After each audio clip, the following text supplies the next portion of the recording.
Alam nyo bang naka-record lahat kay Facebook, lahat ng mga activities natin, lahat ng mga ginagawa natin dito sa kanyang platform? Kung baga, calculated niya lahat yan, kung saan or kaninong profile ka bumisita, or kaninong live ang share mo sa wall mo, or kaninong comments ka nagko-comment that time. Nako, eto, share ko sa inyo. Gusto mo bang malaman kung saan ito makikita? Tapusin mo tong video na to dahil ituturo ko sa inyo. Let's go! So, syempre, ito lang ang gagawin mo mga best. Open mo lang yung Facebook profile mo and then i-click mo tong tatlong dots sa gilid.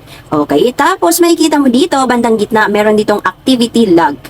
So, ito na mga best, makikita mo na dito yung activity history mo. Okay? So, na makikita nyo ngayon ko lang ito ginawa. Diba? Nag-comments ako doon sa post ni Ma'am Ninette BT kanina. Ito, diba? Makikita nyo dyan. Tapos, ito naman, nag-visit ako syempre sa aking profile. Okay? Nag-visit din ako sa social tutorials. Yun yung pinaka first tutorials na sinusundan ko talaga kay Ma'am Jane. Sobrang useful niyan. So, ito naman.